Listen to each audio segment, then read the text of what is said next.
En una discusión que él y yo tuvimos, él me confesó que él me estaba dando pastillas para dormir para poder acceder sexual. Porque yo no quería. Me levantaba sangre. ¿Dónde sangra? En mi ropa interior, tanto como mente. Yo a Juan Pablo lo conocí por Tinder. Creía que él se encontraba en el país cuando nosotros hicimos match. Resulta que no, que él es médico en Argentina y a la semana de haber hecho match se encargó de conocerme totalmente y yo a él no. ¿Cómo fue ese día en que tú lo conoces? Primer momento él sí me dejó muy claro: ya que estoy aquí, tú no vas a tener un momento sin mí. Yo estoy aquí por ti, yo dejé mi vida en Argentina por ti. Se vendía ante las personas como un ser increíble. Como un buen narcisista. Si yo a usted le pillo algo, yo la pillo y me voy del país. Cuando yo llegaba a la casa me daba mucho sueño y al principio yo notaba morados en el cuerpo. A lo que él me decía: tú eres sonámbula y al momento de tú intentarte levantar, te golpeas. ¿Cuántas veces presuntamente este señor te vio? Más de 12, 13 veces. Y en eso me confesó que cuando yo estaba drogada, me tomaba fotos y me grabó. Esta no es la primera vez que yo hago esto. Y me contó que su exnovia argentina la violó, la golpeó, que ya se había intentado subir por él. Me golpeó tan duro la cabeza que a mí se me vino la sangre.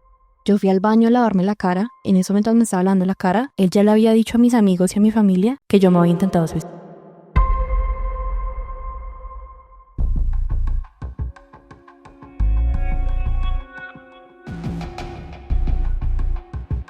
Y bueno, si ustedes tienen un caso que creen que merezca justicia, pues vamos para eso.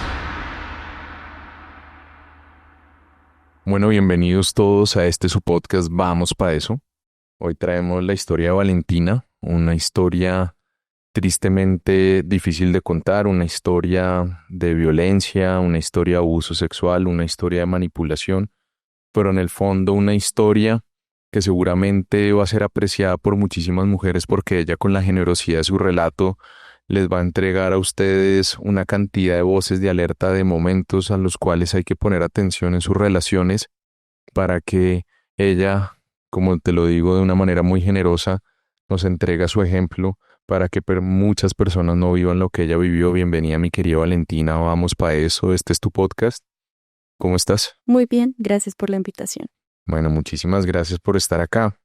Mi querida Vale, mira, Vamos para eso se caracteriza porque también es un podcast que no solamente se encarga de contar las historias de la persona, de pronto no caer en el amarillismo de siempre mostrar y quedarnos en que tú cuentes tu historia y que eso sea lo que distingue el podcast, sino que realmente acá, primero, pues quiero entregarte una asesoría legal que te pueda funcionar y también a todas las personas que nos vean de una u otra manera puedan aprender no solamente del ejemplo de Vale, sino también de lo que nosotros podamos entregarles jurídicamente para que los casos en los cuales sean víctimas pues no queden en la impunidad.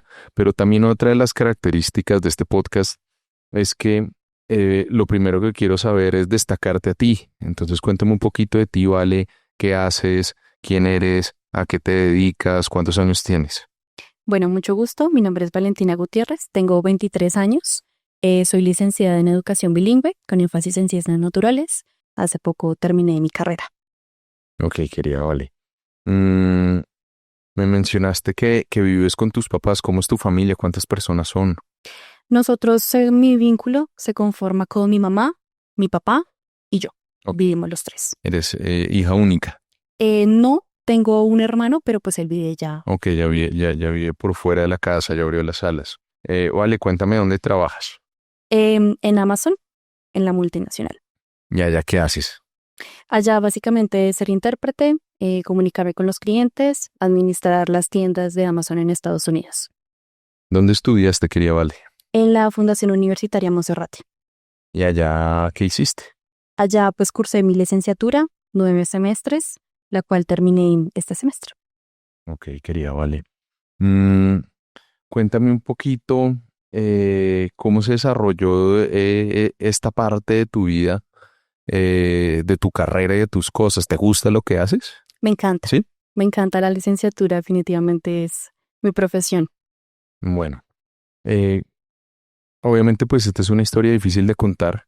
Es una historia en la cual no vas a contar cómo este señor, Juan Pablo Gaitán, cometió diferentes conductas delictivas en contra tuya, ¿cierto? Tal vez lo más importante que tenemos que mencionar en este momento del capítulo es que estas manifestaciones que va a hacer Valentina las hace en el marco de su derecho al escrache, el derecho que tiene ella de denunciar públicamente a la persona que cometió abusos en contra de ella. Es muy importante que todas las personas que vean y escuchen este capítulo entiendan que se da en el marco de la libertad de expresión de Valentina y que además de eso se hace en este derecho constitucional amparado al escrache. Todo lo que vamos a decir acá pues no vulnera el debido proceso porque lo vamos a hablar en términos de probabilidad, de posibilidad y más que todo por parte mía. No vamos a exponer datos sensibles de este señor Juan Pablo y tampoco, y esto es muy importante, no hacemos llamados a ningún tipo de linchamiento público para cumplir con los requisitos que la Corte Constitucional ha considerado en los cuales se tienen que realizar este tipo de denuncias públicas. Cuéntame, por favor, querida Vale, cómo empieza la relación y cómo conoces tú a este señor Juan Pablo. Yo a Juan Pablo lo conocí por Tinder. Eso fue a finales de 2022. Yo lo conocí, hicimos match. Yo creía que él se encontraba en el país cuando nosotros hicimos match. Resulta que no. Él estaba usando una opción de Tinder que se llama Tinder Passport y con esa opción tú puedes conocer personas de otros países y la otra persona no sabe. Yo no sabía realmente que eso existía. En ese momento él y yo empezamos a hablar por una semana.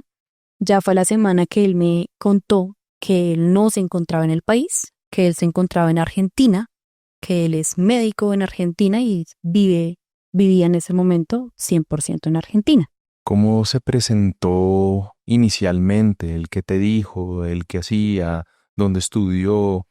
Inicialmente él me dijo, soy médico, trabajo en un hospital, pero al principio él no me compartió detalles de nombres, él no me compartió detalles de absolutamente nada y empezó a preguntarme ya cosas sobre mí, lo cual ese detalle que yo dije es médico, se me pasó en el momento preguntar más al respecto.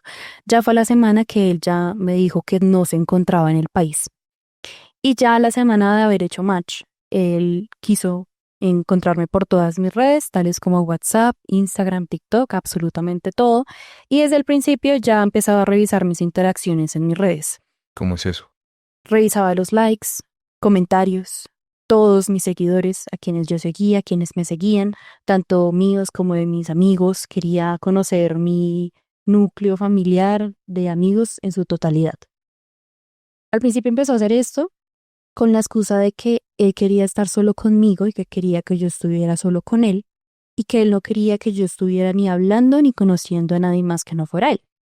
Esa fue la excusa que me dio al principio, lo cual sí se me hizo raro que de conocerlo de tan poco tiempo estuviera hostigando tanto mis redes y mis comportamientos en redes, pero como te digo, al momento yo no, como que no me desperté. Sí vi la red flag, como lo llamamos, pero no le dije nada. Porque él lo disfrazaba de que me quería conocer, de que parte de conocer a alguien es conocer eso también. Entonces, él siempre supo de mí, de mis amigos, de mi familia, se encargó de conocerme totalmente y yo a él no. Él era muy limitado con la información que él me compartía. Él ya me compartía cosas de su trabajo, como estoy aquí en el hospital haciendo tal cosa. Pero de su familia, de su entorno, de cómo llegó allá, de qué hacía allá en su totalidad, nunca lo hizo. Siempre se limitó conmigo a la información que me compartía, sobre todo la información familiar. Yo nunca supe ni conocí su núcleo, ni el cómo se movía, jamás. Él me compartía, yo soy médico y sacaba siempre pecho por eso. Mira, yo soy médico, hago tal cosa, aquí soy muy importante, era lo que él siempre me decía. Yo soy un excelente hombre, yo se pintaba así de maravilla. ¿Él ejercía en Argentina? O al menos él te Ejercía. decía que él ejercía allá. Ejercía, él sí tenía en Instagram en ese tiempo, publicó una foto con su título y como te digo, me enviaba fotos de cuando estaba en el hospital ejerciendo. Entonces, hasta donde yo sé, sí, él ejerció en Argentina todo el tiempo que estuvo allá. ¿En qué ciudad o en qué Rosario. lugares? En Rosario. Rosario. ¿Estudió en la Universidad de Rosario? En la Universidad de Rosario, sí. Estoy en la Universidad de Rosario, estuve ejerciendo ya como en 2 hospitales, si mal no estoy, y como te digo, me compartía información, pero netamente del trabajo, era su interacción. Vale. Cuando tú le preguntabas sobre sus núcleos familiares, cuando tú trataste de indagar un poco más sobre su historia, ¿él qué te decía? ¿Cuáles eran las excusas de él para no entregarte esa información? Que él no se sentía cómodo compartiendo esa información conmigo porque tenía heridas por parte de sus papás, tanto de su mamá como de su papá. Entonces que él quería tenerme más para compartir esa información. Entonces él te decía que no le gustaba compartir ese tipo de información. ¿Cuánto tiempo duró como esa necesidad de ocultar sus cuestiones? 1 año. 1 año. Y también él dijo o te decía a ti que él tenía muchas heridas. ¿Algún día te contó qué tipo de heridas eran? En el momento, en ese año que te digo que él no compartió nada de información conmigo, no. Me lo compartió ya después, que me compartió que su papá le encontró videos hablando de menor a su papá cuando él era pequeño. Bueno, panitas queridos, si llegaron a este momento importante del podcast, quiero pedirle el favor de que se suscriban, de que nos sigan a nuestras redes para poder llegar a más personas, para que estas historias puedan conocerse por muchísima más gente y que podamos hacer mejores procesos investigativos. Continuemos con la historia. Y que su mamá, que era muy hostil con él, era la excusa que él me dio, entonces que por eso él no le gustaba compartir información, ni tampoco quería que yo me involucrara con su núcleo familiar, ni que supiera más allá de él. Ok. ¿Cómo se empieza a desarrollar entonces esa relación de lejos, en la distancia, con Juan Pablo? En ese tiempo, como te digo, empezó a seguirme por todas mis redes, ya me tenía por todo lado, ya me tenía estudiada por todo lado. En ese momento, en esa revisión de mis redes que él me hizo, encontró a mi mamá, encontró a mis tías, encontró a mis amigos, empezó a revisarle ya las redes a mi familia, las redes a mis amigos, ya pues mis amigos, tanto mi familia como mis amigos tenían fotos conmigo, empezó a revisar absolutamente todo, pero detallado, detallado. Entonces ya me hacía preguntas, ¿quién era él? Cuéntame más sobre tus amigos, cuéntame más de esta salida, cuéntame más de esto. Y yo, inocentemente creyendo que estaba conociendo a alguien, pues empecé a compartir este tipo de información que en ese momento uno no ve esas señales y yo con toda la libertad respondía a las preguntas, permitía que él me conociera sin poner un pero, sin pensar un poco más allá de lo que me estaba preguntando. Entonces así fue, empezó a llevarse la relación. Ya me escribía todos los días, todo el día. En un día yo podía recibir perfectamente 100, 120, 130 mensajes, audios de 2 minutos, 3 minutos cada uno, videos mostrándome su trabajo con la excusa de que me quería hacer parte de su día a día, de su vida, y él esperaba que yo hiciera lo mismo. Entonces, cuando yo no lo hacía, él se molestaba. Entonces, cuando yo no le compartía tanta información, él al principio era, pero me estás ocultando algo. Pero si me estás conociendo, tú también deberías compartir la misma cantidad de información que yo te comparto. Pero como te digo, realmente no me estaba compartiendo información. Lo que me estaba haciendo era mostrándome su trabajo y ya. Pero que yo lo estuviera conociendo realmente, no. Y así empezó a hacer todos los días y yo caí en esa manipulación de él y ya empecé a mostrarle, mira dónde estudio, mira cómo es mi familia. Ya no era solo lo que él veía en redes, sino también yo por esa manipulación ya empecé a contarle proactivamente. Entonces ya le contaba, mira, estudio aquí, hago tal cosa, mi familia es tal. Y así fue como empezamos como esa relación. Y como te digo, era muy hostigante, era todos los días, absolutamente todo el tiempo. Si yo no lo respondía por WhatsApp, me hostigaba por Instagram, por TikTok y así hasta que yo le respondía. Entonces, de así poco a poco, ya empezó a conocer absolutamente todo de mí. Lo que tú llamas hostigante, tal vez podría denominarse como posesividad. Sí, sí. Porque en ese tiempo, en ese año, claramente yo salía con mis amigos, con mi familia. Yo tengo un núcleo de amigos muy, muy en particular y nosotros siempre tenemos planes, salíamos. Y como te digo, mis amigos eran de que ponían una historia y ya él de una vez me respondía, ¿tú dónde estás? ¿Y por qué no me dijiste que ibas a salir? ¿Y quién es este amigo? A mí no me gustan tus amigos. Yo no te quiero ver cerca de tus amigos porque yo te estoy dando todo mi tiempo y tú me tienes que dar ese tiempo a mí. Entonces ya era una posesión increíble de que si tú vas a salir, tú me tienes que avisar con quién, Me tienes que compartir su información de la persona con la que vas a salir, tienes que compartirme el tiempo en el que vas a salir, absolutamente todo. Y si yo salía y no le avisaba, ya se molestaba. ¿Y cómo él manifestaba esa molestia? ¿Qué te decía? Al principio era ignorándome. Me decía, tú ya sabes lo que hiciste, no tengo necesidad de repetirlo. Entonces me ignoraba o dejaba de hablarme totalmente, me bloqueaba, luego volvía, ¿ya te arrepentiste? Y obviamente pues dentro de esos esquemas de para empezar a generar manipulaciones emocionales también está la finalidad de aislarte a ti, de tu familia, de tus amigos, para generar una vulnerabilidad, una dependencia. Pero también está ese tipo de manipulaciones emocionales para hacerte sentir a ti sentidos de culpa por salir, Sí, en algún momento tú te empezaste a sentir culpable o responsable, sí, te empezaste a sentir que estabas haciendo algo malo. sí, porque ya después, como te digo, él lo hacía todo el tiempo y él me decía, es que, mira, yo estoy trabajando, yo me estoy matando trabajando y tú estás con tus amigos, tú estás saliendo y yo aquí me estoy sintiendo mal por tu culpa. Yo no puedo trabajar en paz por tu culpa. Yo no puedo estar tranquilo por tu culpa. Entonces eran este tipo de comentarios que me los decía tan seguidos que yo llegué a un punto donde yo me lo empecé a creer y ya dejé de salir con mis amigos la cantidad de lo que lo hacía. Entonces ya mis amigos me decían, hagamos tal cosa y yo, no, mejor me quedo en la casa. O si salíamos, yo les decía a mis amigos, mejor no pongamos nada, porque yo sé que voy a hacer sentir mal a Juan Pablo. Entonces ya llegó un punto donde yo ya me sentía culpable, donde ya todo lo que él me decía yo me lo creía. Entonces él me decía, yo me siento mal porque tú hiciste tal cosa.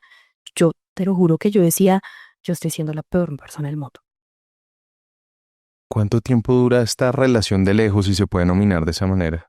Un año, duró un año, todos los días así, Es decir, empezó a finales de 2023, 22 y luego 22, 23. llegó hasta el 23. Sí, ya duró así todo el año, todos los días, absolutamente todos los días, con esta relación, digámoslo, a distancia. ¿Cuándo termina? ¿Cuándo vuelve él? ¿O cómo cambia? ¿Cómo evoluciona esta cuestión? En diciembre de 2023, él, me acuerdo tanto de un día para otro, me envió una foto efímera por Instagram y me dijo, aquí tienes tu regalo de Navidad.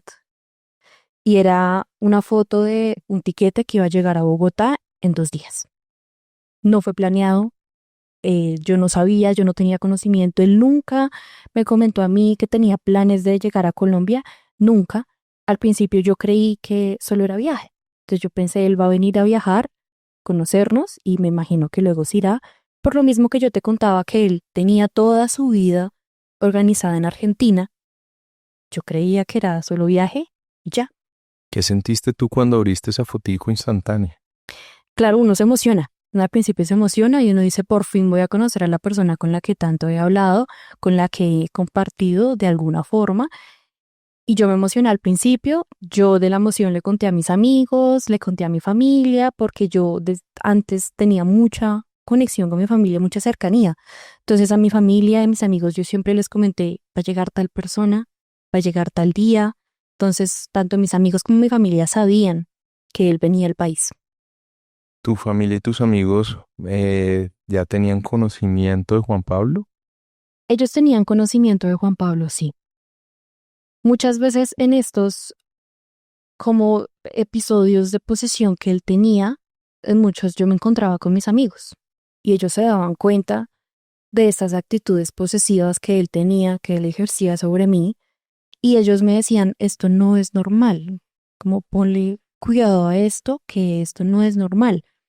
Entonces ellos ya tenían conocimiento de él por lo malo, por estos episodios de posesión que él demostró desde el principio. ¿Y tu familia?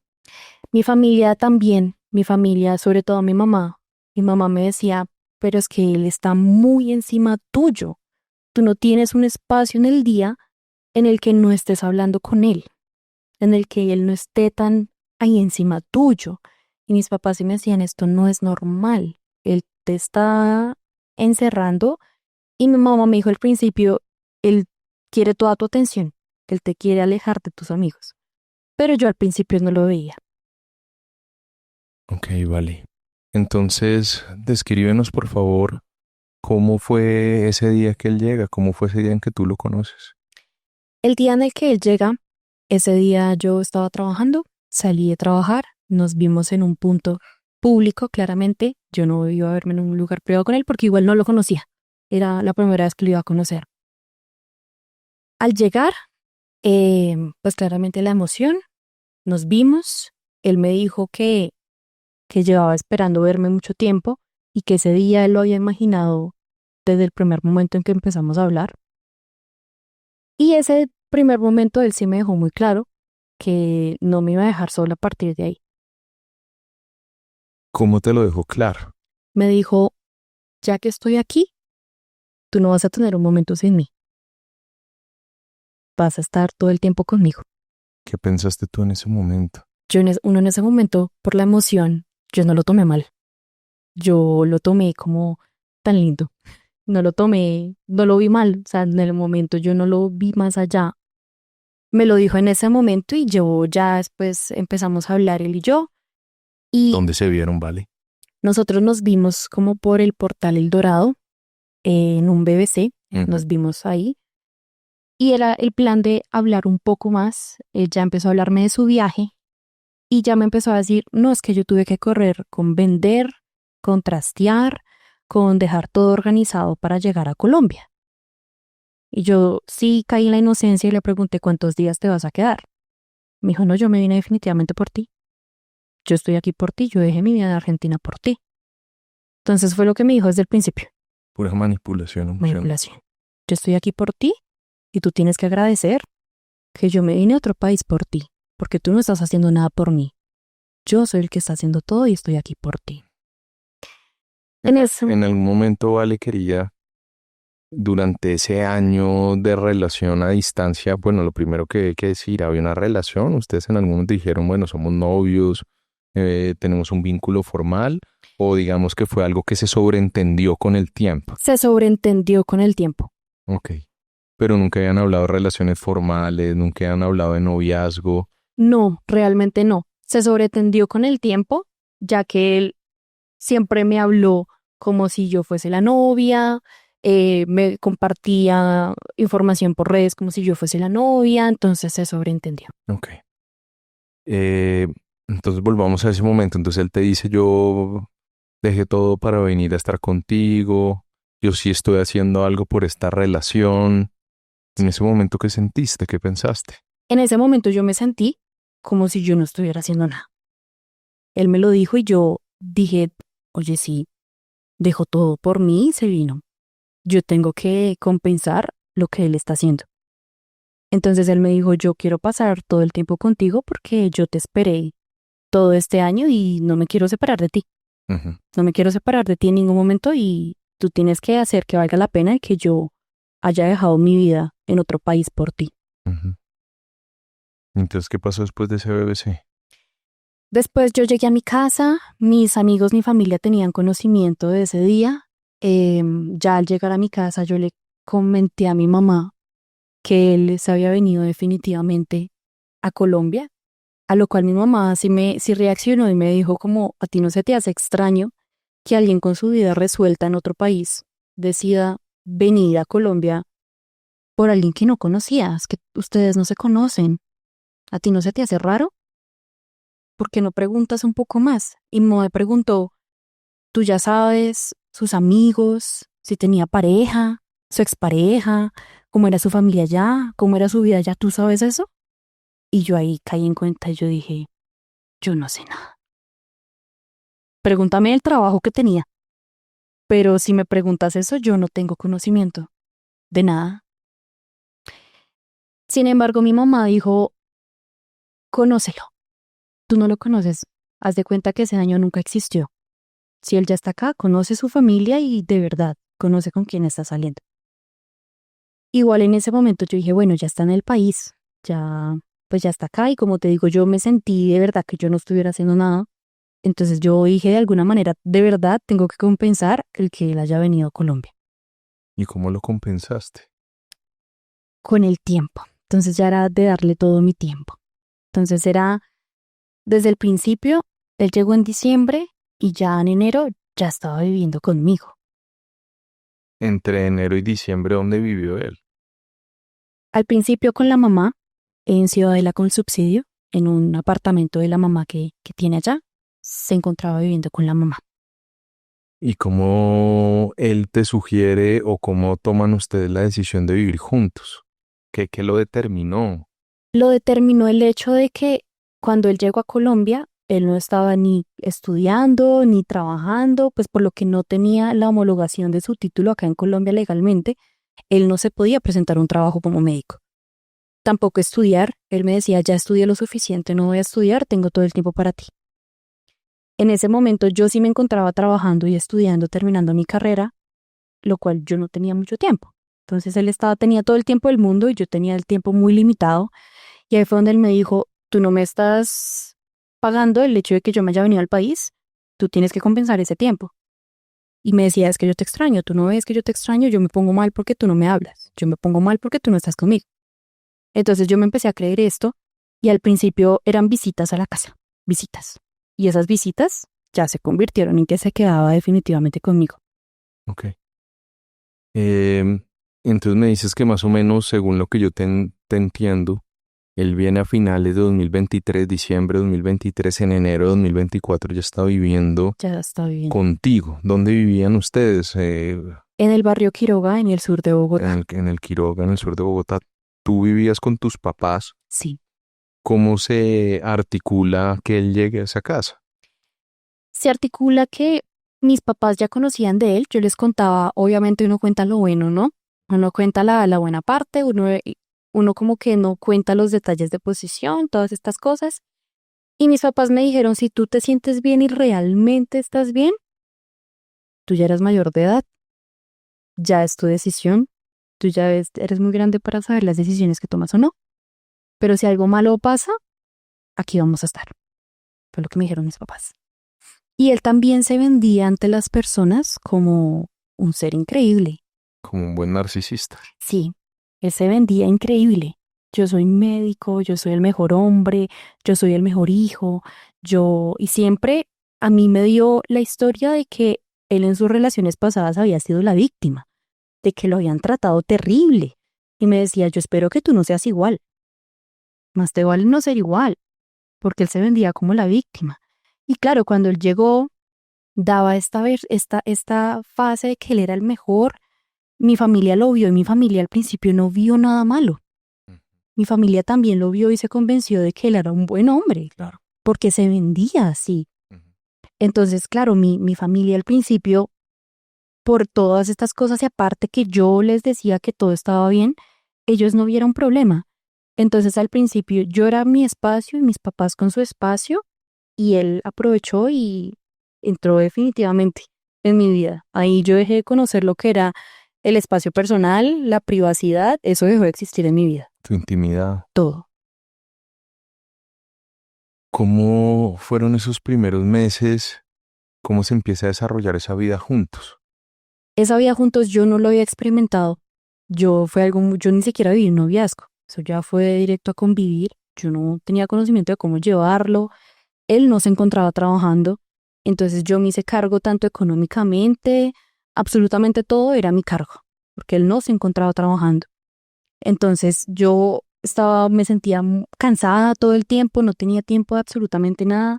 Yo llegaba a la casa y eran explicaciones porque sí, porque no, por si acaso, porque te demoraste más de 5 minutos, porque estás hablando con tal compañero de la universidad, porque él trabajó tal cosa. Entonces yo no tenía espacio de absolutamente nada. Entonces desde el principio se encargó o sea, de controlarme en todo sentido. Mi tiempo, yo con quién hablaba, con quién no, absolutamente todo. ¿Cómo sabía con quién hablabas tú? Tuvo acceso a mi celular desde el principio. Él me decía, es que en una relación la privacidad no existe. En una relación tú me tienes que compartir el acceso a tu celular, tu contraseña, absolutamente todo. Y no era que yo estuviera escondiendo algo, realmente era más privacidad, de que yo hablaba con mis amigos, con mi familia, y él siempre quería saberlo absolutamente todo sin un no. Yo le decía un no y él se molestaba.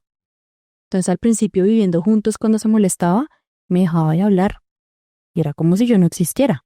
Estando en la misma casa. Estando en la misma casa y era como si yo no existiera. Y no me hablaba y me ignoraba totalmente y me manipulaba con lo mismo.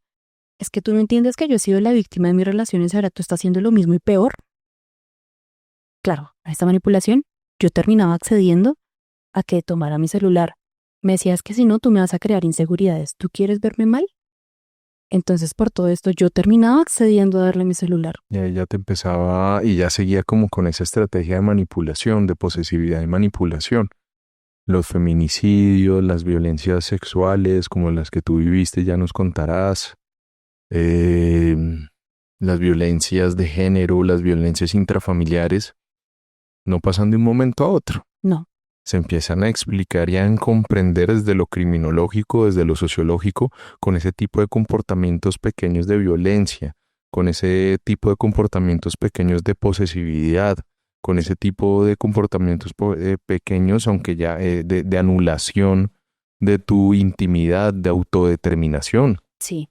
El amor no es posesivo, eso es algo muy claro, y por eso es tan complejo y en mi criterio tan socialmente nocivo que en todos lados nosotros celebremos la toxicidad como si fuera algo normal, en el que precisamente una persona como esas te dice a ti que en la relación no hay intimidad. No, pues claro que en las relaciones tiene que haber intimidad. Sí. Nadie pierde sus derechos por el hecho de estar en una relación. Total. Nadie te quita a ti tus derechos. Nadie te quita a ti tus espacios privados en una relación. Una relación somos dos individuos. De hecho, nadie complementa a nadie. Ese cuento de la media naranja es la cosa que más le ha hecho daño a una sociedad, porque tú no necesitas que nadie te complemente, ¿vale? Ninguna mujer, ningún hombre necesita otra persona que venga a complementarlo. Cada uno tiene su individualidad. Pero entonces, pues ya estabas empezando a ser víctima de violencia de género. Sí. Víctima de diferentes tipos de violencia. Porque pues también el hecho de que una persona entre a tu celular o a tu computador sin autorización ya es un delito. Sí. Y eso es lo que no se ve con la romantización de la toxicidad. Se llama accesos abusivos a sistemas informáticos. Sí. Y eso es muy importante que ustedes lo vayan teniendo en cuenta. Entonces, ¿qué pasa después? Ya cuando él empieza a tener control de mi celular, ya era que tenía mi contraseña y absolutamente el acceso a todo. Trabajo, universidad, tanto privado, absolutamente todo. Entonces, al hacer esto, claramente yo, como te contaba, yo tengo mi núcleo de amigos que son muy cercanos y ellos sí hacían planes conmigo y él me decía, ¿sabes? Tus amigos no me caen bien. Tus amigos te están haciendo un mal. Si tú sales con tus amigos, yo me voy a molestar porque es que tú les estás dando tiempo y amor a tus amigos que me lo puedes dar a mí. Entonces yo no quiero que tú salgas con tus amigos. Y como ya estábamos bajo el mismo techo, una cosa era virtual, otra cosa ya era cuando me lo decía frente a frente. Ya me mostraba que no le gustaba. Me decía, tú no me quieres ver a mí molesto. Tú no quieres que yo me ponga mal por ti, por tu culpa. Porque si yo voy a sufrir va a ser por tu culpa. Si tú te vas, yo no voy a poder comer, yo no voy a poder estar bien si tú no estás aquí conmigo. Entonces ya empezó a decirme, es que no me gusta tal amigo tuyo por tal cosa. Tal amiga tuya no me cae bien por tal cosa. Entonces me decía, si tú sales con ellos, yo no te voy a hablar. Tú llegas y tú no entras. Entonces ya era con este tipo de manipulación y llegó un punto donde ya yo me encerré tanto que ya dejé de salir con mis amigos. Y mis amigos me preguntaban, ¿estás bien? Y yo decía, sí, estoy bien, pero es que yo tenía a mi agresor al lado. Él tenía control total de mi celular, totalmente. Entonces, muchas personas me preguntaban, ¿pero por qué tú no decías nada? Él tenía control total de mi vida, de mis redes, de mis comunicaciones, tenía absolutamente todo. Entonces yo en ese momento, claro, no me desperté, estaba ya bajo un nivel de manipulación muy alto en el cual él ya podía manipular absolutamente todo a su gusto. Y además que mira que acá hay algo muy importante, y es que las personas creen que la violencia, y más la violencia como concepto legalmente hablando, la gente cree, y hay una mala concepción en la sociedad, y es creer que es solamente la violencia física, pero la violencia, por ejemplo, en el marco de los delitos sexuales, no es solamente que una persona te subyugue o te agarre las manos para excederte, sino que también las cortes han entendido que la violencia también puede ser violencias morales o psicológicas que prácticamente anulan la capacidad que tiene la persona incluso de poderse defender, o en este caso, la violencia de manipularte emocionalmente a tal punto que tú normalizaste una serie de circunstancias, pero además de eso, que anularon tu capacidad de empezar a socializar lo que a ti te estaba pasando. Sí, total. O sea, yo me sentía desarmada. Yo me sentía que él era mi todo y me lo decía. Yo soy tu todo y te tienes que conformar conmigo, entonces tú no, si me tienes a mí, tú no necesitas amigos, tú no necesitas familia, tú no necesitas a nada porque todo lo tienes conmigo. Me decía, mira, yo no tengo a nadie, te tengo a ti. Porque nunca me hablaba de amigos. Claro. ¿Y cómo terminó desarrollándose eso, Vale? Ya después, como te comento, yo era la que trabajaba, yo era la que mantenía el hogar básicamente. Ya luego empezó la violencia económica también. Entonces yo recibía mi sueldo y él lo administraba. ¿Tú se lo entregabas? Tenía acceso a mi cuenta. Ok. Que porque él, por ser hombre, sabía manejar las finanzas. Ujú. Por ser el hombre de la casa, sabía manejar las finanzas y yo no. Entonces ya empezó a tener control también por el lado económico. Ya después las Tú violencias. él recibía, tú recibías tu dinero, él ya sabía ¿Cuánto? cuánto era Sí. y cómo, cómo lo manejaba o tú veías algo de esa plata, ¿qué pasaba con eso? No, realmente yo esa plata no la veía. Él tenía acceso a mi cuenta en línea y desde ahí enviaba, manejaba el dinero y yo lo trabajaba, pero yo no sabía realmente el dinero que se gastaba. Ok. Eso más o menos ya cuando fue, Vale, Eso ya fue como hoy, marzo, que empezó a hacer el 2024. el 2024, que empezó a hacer esta violencia. Luego ya, finalizando marzo, él decide irse para Estados Unidos, que para trabajar, porque yo le expresé en muchas ocasiones que yo realmente no daba, que yo estaba muy cansada de llevar un hogar yo sola y de trabajar un dinero que yo no estaba recibiendo. Ujú. En ese momento él decidió irse para Estados Unidos a trabajar, se fue, eh, todo ese tiempo pues él estuvo allá, igual seguía escribiéndome todos los días, todo el tiempo, y ya eran videollamadas de 3, 4 horas y yo estaba trabajando, tenía que estar en videollamada con él, eh, era todo el tiempo conmigo. Ya ahí empecé a compartirle mi ubicación 24 horas del día, los 7 días de la semana. Él sabía yo dónde estaba en todo momento.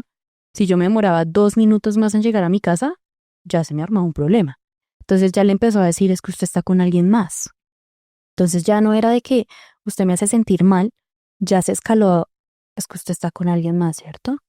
Es que usted se está comiendo con alguien y por eso no me responde. Es que quién sabe usted dónde está. Entonces ya era ya más invasivo. Ya con esta violencia era todos los días de compartirle mi ubicación, de yo dónde estaba, absolutamente todo. Así pasó todo el tiempo que él estuvo en Estados Unidos, ¿Cuánto tiempo estuvo allá? 2 meses. En estos 2 meses, Marzo, abril y volvió en mayo. como a principios de junio, volvió él. Ujú. Entonces ya todo este tiempo era con la violencia de yo, es que yo estoy aquí trabajando por ti. Entonces ya era de que yo estoy aquí no trabajando como médico, sino trabajando en cualquier cosa por ti, porque tú. Entonces ya me empezaba a culpar y me empezaba a sacar en cara absolutamente todo.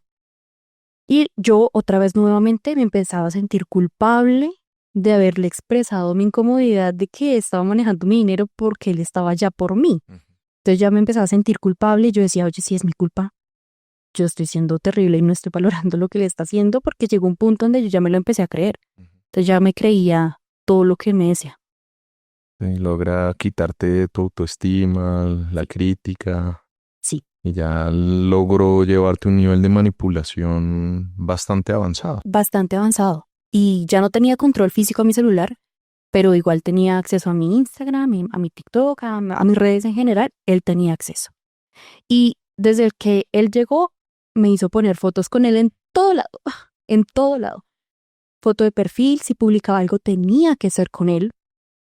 Me hizo bloquear a tíos, primos, amigos, simplemente porque no le gustaba, que no le parecía, que no me quería ver cerca de otro hombre porque según él yo me iba a meter con ese hombre. Entonces me hizo bloquear a todo y yo en todo lado había más cosas de él que mías. Okay. Entonces así fue todo el tiempo que él estuvo en Estados Unidos. Ya era mucho más invasivo. Ya cuando él llegó, él me dijo, yo te quiero sacar del país. Yo quiero que nos vayamos para Alemania juntos. Porque yo no quiero estar en el país, porque tú no vas a surgir aquí. Tú no vas a surgir sin mí. Entonces yo te quiero sacar del país para yo trabajar de médico y mantenerte en otro país. Entonces me empezó a vender esta idea. En ese momento mis papás sí me dijeron como, pero ¿por qué te vas a ir del país? No tienes la necesidad de irte del país. Y menos con alguien que sigue sin conocer.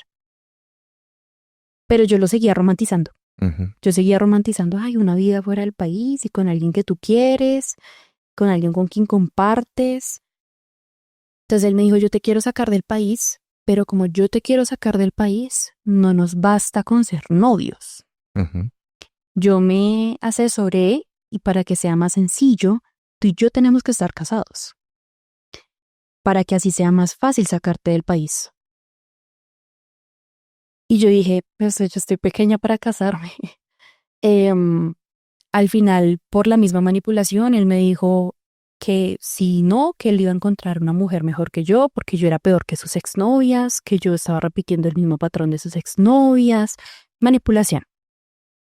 En eso yo terminé accediendo a firmar una unión marital de hecho ante notaría, en la cual él dijo en notaría que nosotros llevamos conviviendo 5 años, Ujú. cosa que no era cierta.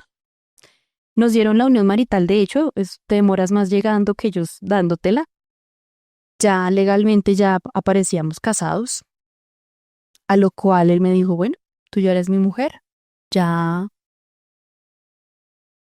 vas a tener absolutamente todo conmigo. Y ya llegó un punto donde yo ya no tenía ni mi celular físico. Entonces ya tenía control de mi celular también. Ujú. Entonces si yo necesitaba mi celular para algo, tenía que darle una excusa del por qué iba a usar mi celular. Fuese trabajo, universidad o lo que fuese. Ujú. Tenía que darle una excusa que a él le gustara para yo tener control de mi propio celular. ¿Tú te ibas a trabajar y él se quedaba con el celular o tú lo Yo llevabas trabajaba desde la casa. desde en tu casa? Entonces él todo el tiempo, se tenía reunión de trabajo todo el tiempo a mi lado. Todo el tiempo. Yo no tenía espacio para mí. Privacidad no existía en mi vida. Entonces ya a partir de ahí, en una de estas ocasiones, él me estaba mostrando algo en su celular. Estábamos en la casa y le llegó un mensaje de una chica. Ujú. Él accidentalmente abrió la conversación y él me fue infiel con esta chica cuando estuvo en Estados Unidos. Y en la conversación pues habían fotos, detalles, absolutamente todo. En mi desesperación yo me puse a llorar y solo le pedí explicaciones del por qué lo había hecho.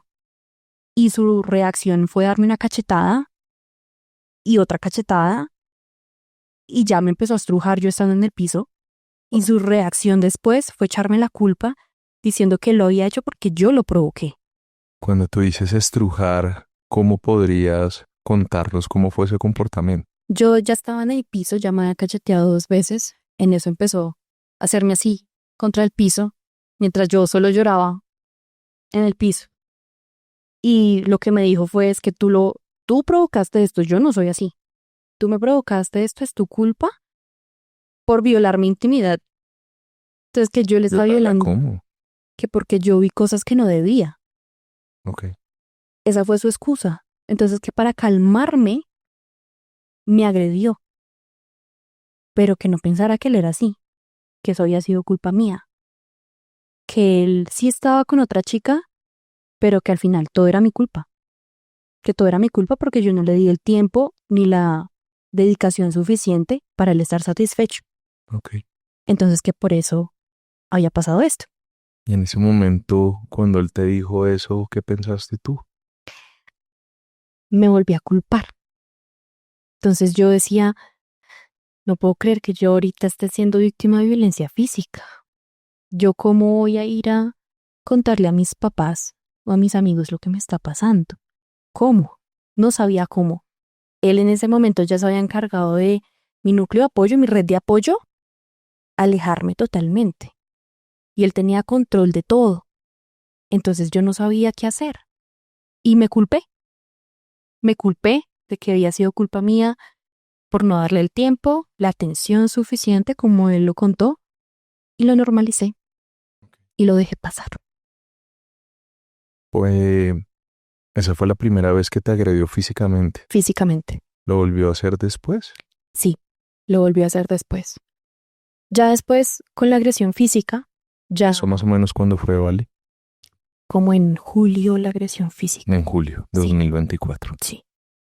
A partir de esta agresión física, claramente yo al ver estos detalles de este chat, yo sí le expresé a él que yo no quería estar sexualmente con él, que yo no podía estar sexualmente con él.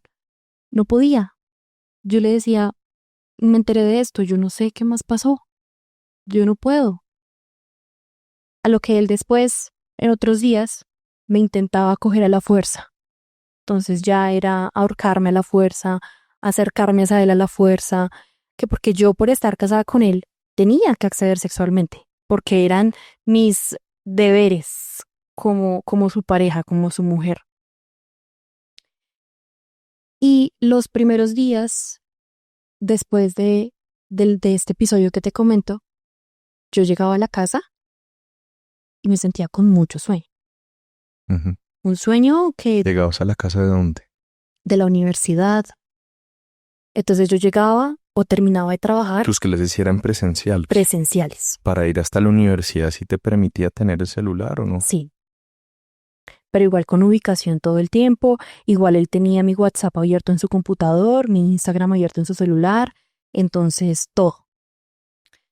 Ya cuando yo llegaba a la casa o terminaba de trabajar, me daba mucho sueño.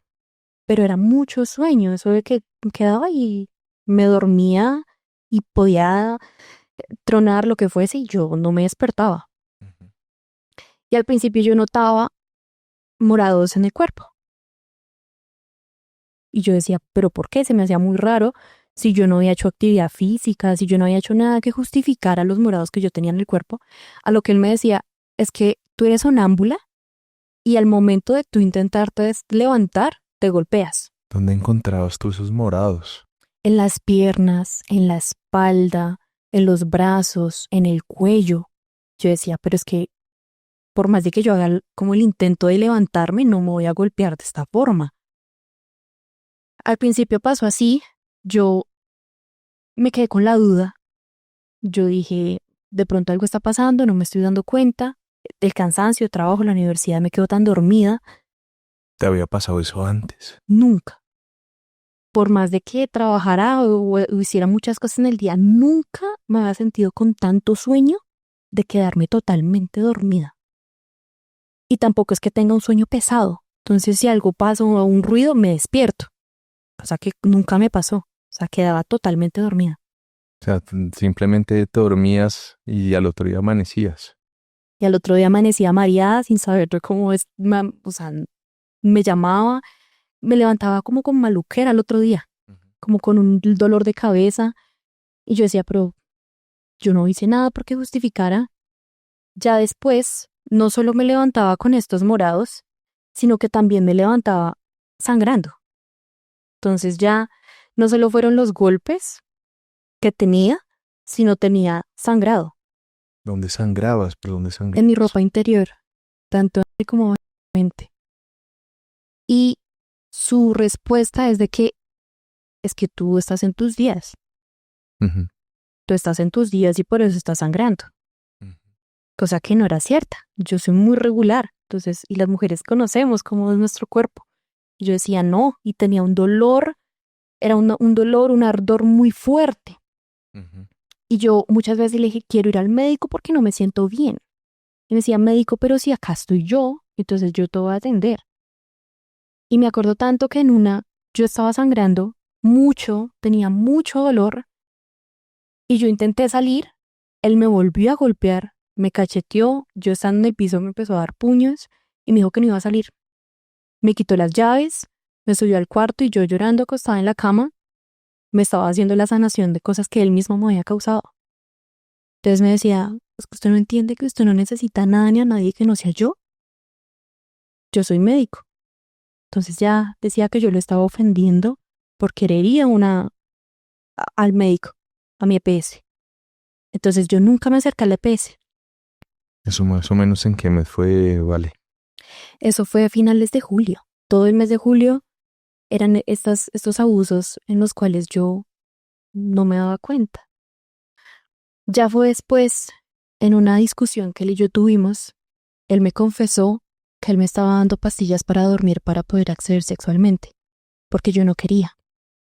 Y que como eran mis deberes como su mujer, él lo tenía que hacer de alguna u otra forma.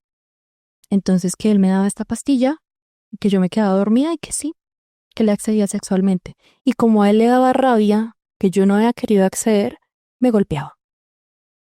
Y eso al parecer explicaba los morados tuyos alrededor de tu cuerpo. Sí, esto los explicaba. Y todo el dolor que yo sentía el otro día al despertar.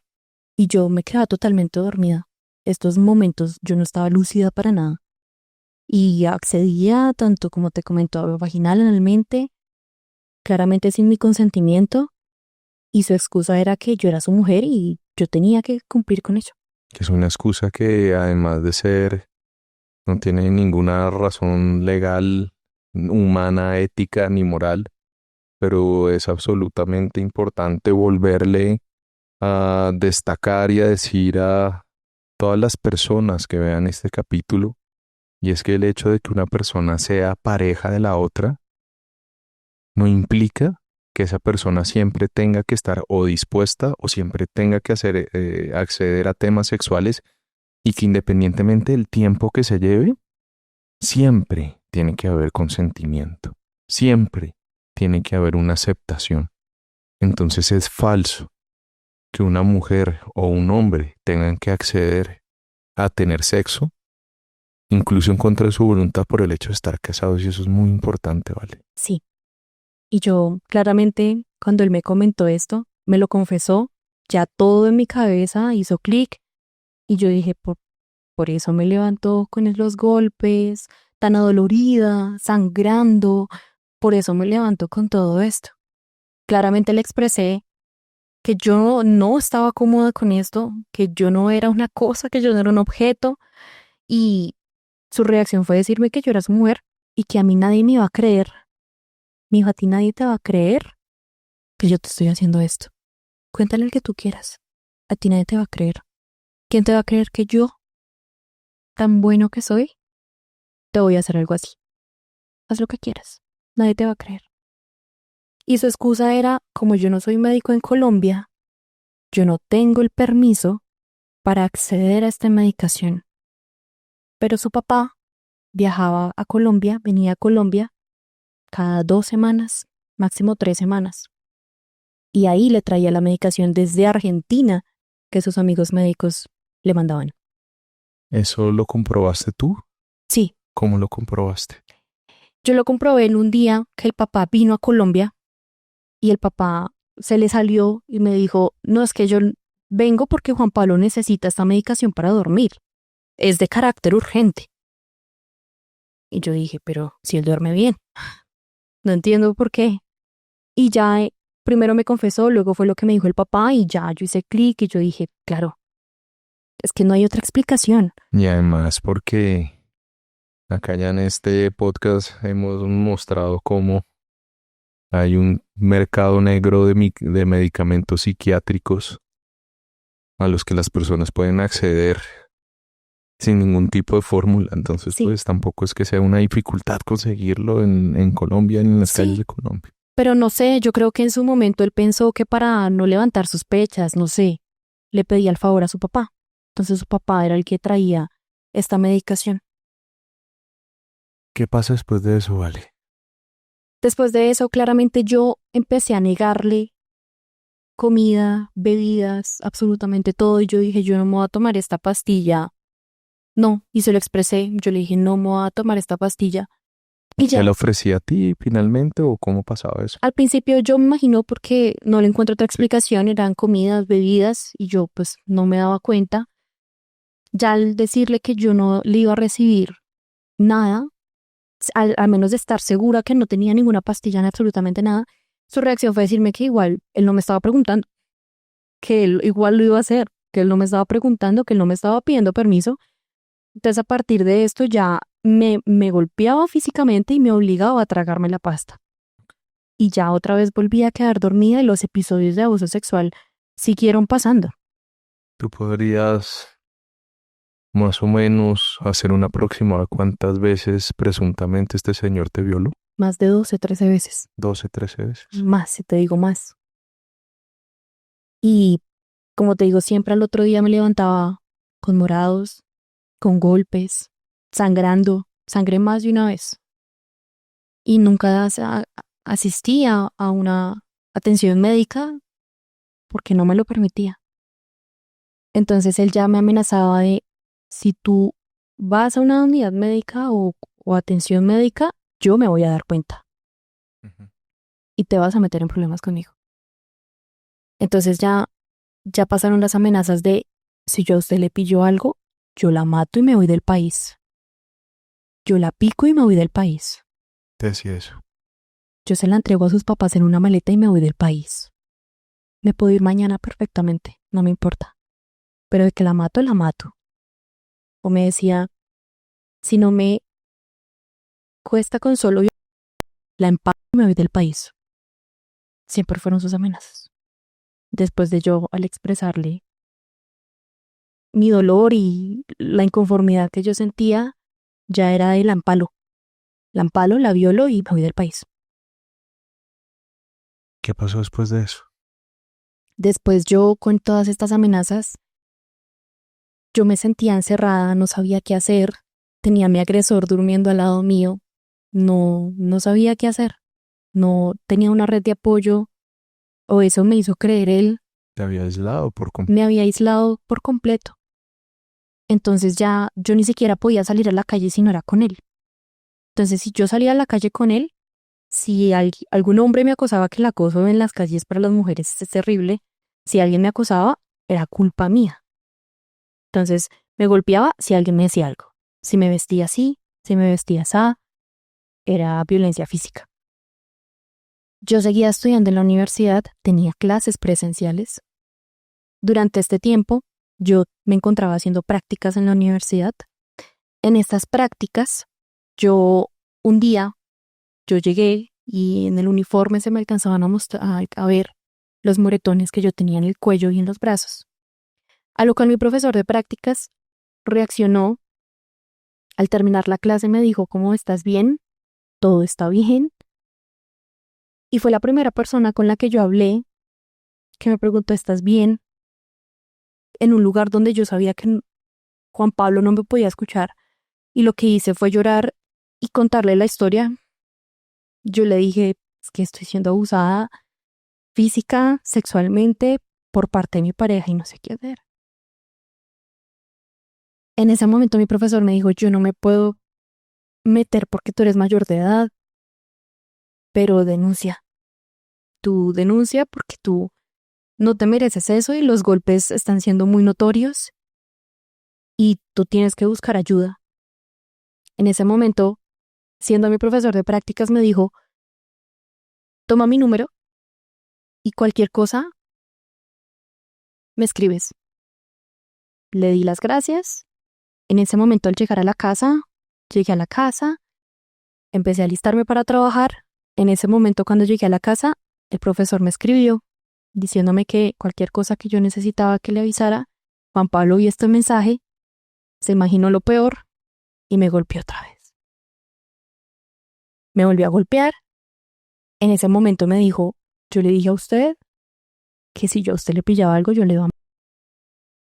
Me golpeó y en eso me confesó que cuando yo estaba drogada, me tomaba fotos y me grabó. Me grabó accediendo sexualmente a mí sin yo tener el conocimiento absoluto y me dijo, si usted dice algo, cuenta algo o se sigue hablando con su profesor, yo voy a publicar esto. Porque yo no me estoy viendo. Quien se está viendo eres tú. Entonces tú verás si quieres quedar expuesta. Y una vez más, nadie te va a creer. Siempre me decía lo mismo. Nadie te va a creer. Entonces haz lo que quieras.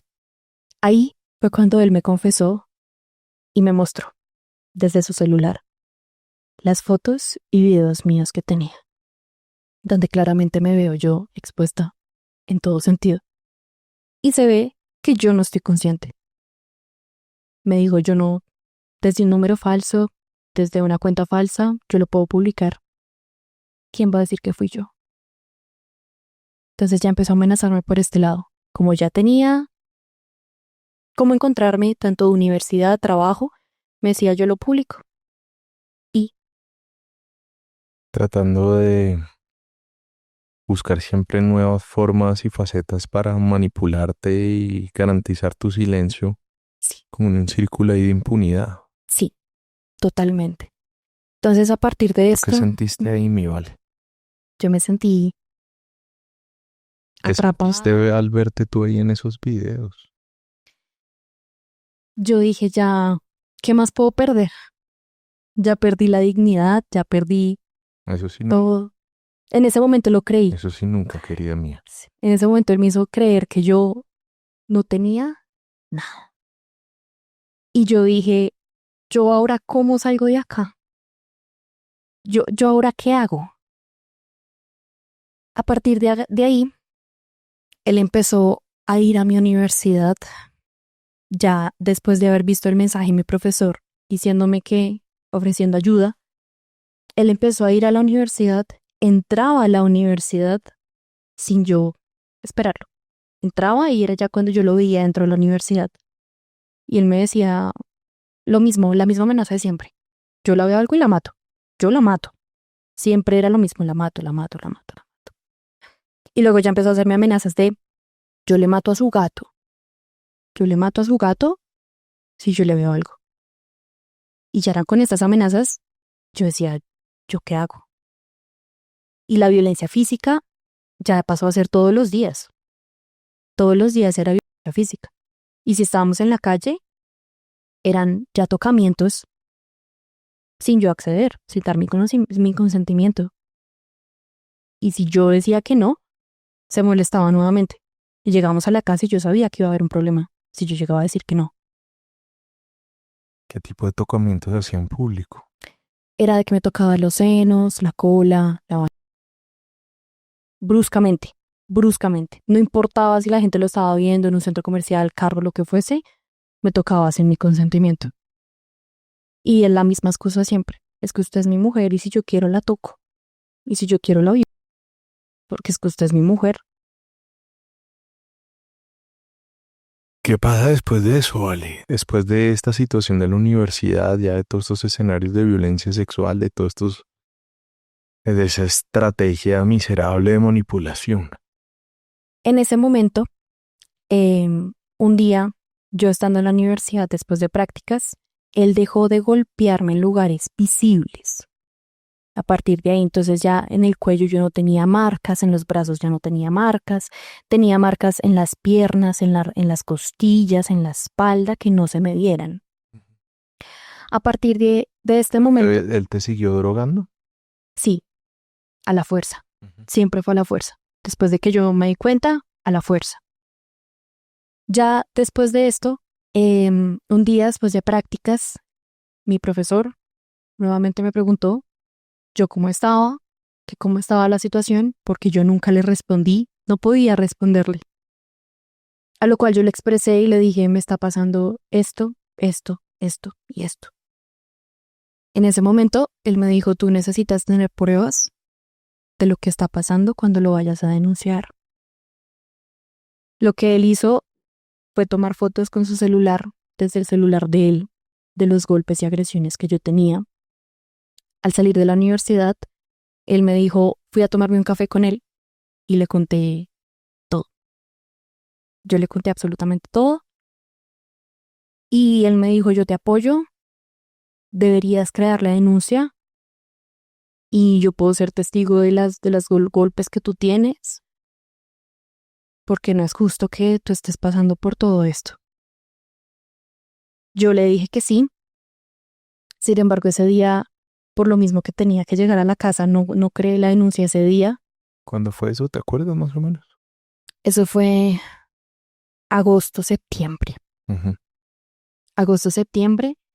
Ya luego de las agresiones que yo vivía en la casa, de las amenazas que Juan Pablo me hacía por mensajes por WhatsApp, por TikTok, me decía, usted mañana no va a estar viva, mañana usted la y la vio.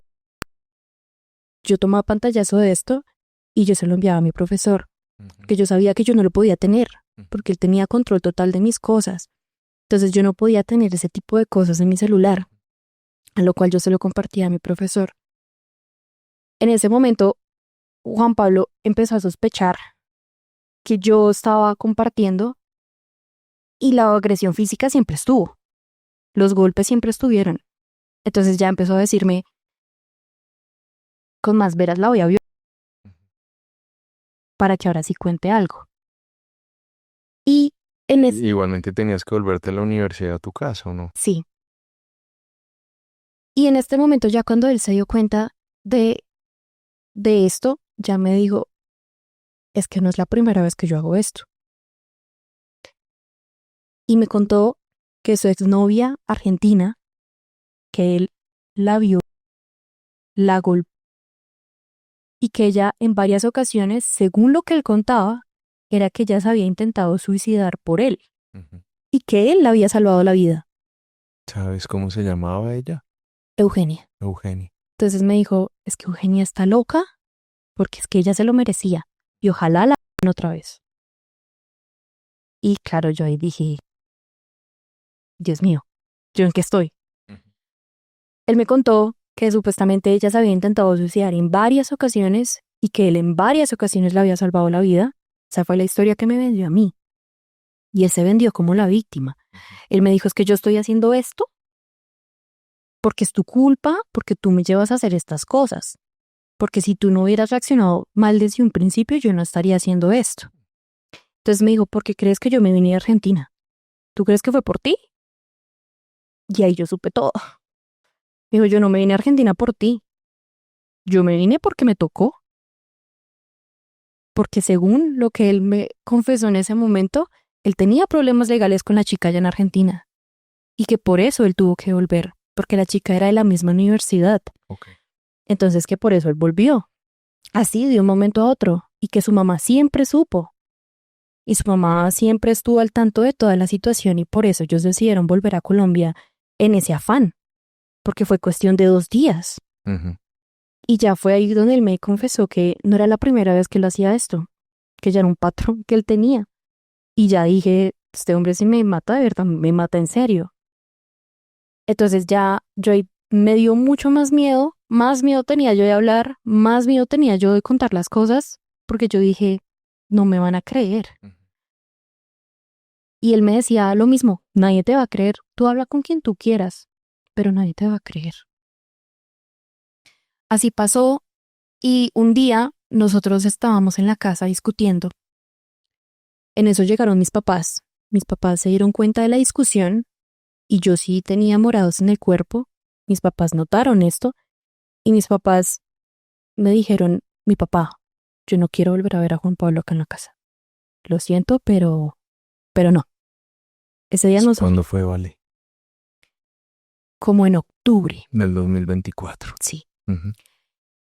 Mi papá me dijo, si tú quieres seguir con él aparte fuera de la casa, es tu decisión, pero nosotros no vamos a permitir que él vuelva.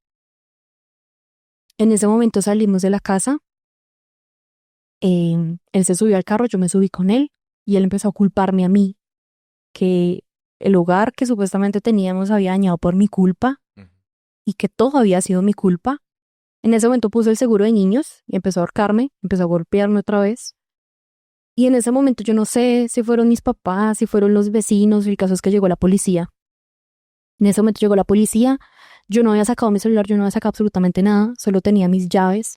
En eso el policía se acercó por su ventana, preguntó que si todo estaba bien, porque llevamos mucho tiempo ahí. En ese momento yo le hice al policía la señal y me entendió. Entonces el policía cogió un policía a él y otro a mí. El policía me dijo, ¿estás bien? Yo le dije, mira, estoy pasando por un momento de violencia. Y el policía me dijo, yo no puedo creerle, no sé si tú no quieres. Yo no puedo hacer nada si tú no quieres. Entonces en ese momento yo le dije, yo solo quiero ir a mi casa. El policía me dejó en la puerta de mi casa y me dijo, yo no puedo tomar acciones porque es tu decisión. Si tú no quieres, nadie lo puede hacer. En ese momento yo seguía con miedo. Así yo tuviera un policía ahí, así yo tuviera la oportunidad en ese momento de decir al policía, sí, no, el miedo me ganó. Entonces ya entré a mi casa y en mi casa pues obviamente mis papás se percataron que la policía había llegado. Yo en el momento no les conté a mis papás porque yo dije, yo cómo les cuento a mis papás todo lo que me ha pasado, que no es solo una cuestión de ahorita, es algo que viene desde hace mucho tiempo. Yo cómo le voy a contar a mis papás todo lo que me está pasando. Yo solo les dije que fue una discusión y ya, a partir de ahí ya, pues yo empecé a vivir sola, mi espacio sola, él con su mamá, pero ya las amenazas de él eran, si tú no te ves conmigo, acuérdate que yo tengo material en tu contra. Yo tengo videos, yo tengo fotos tuyas.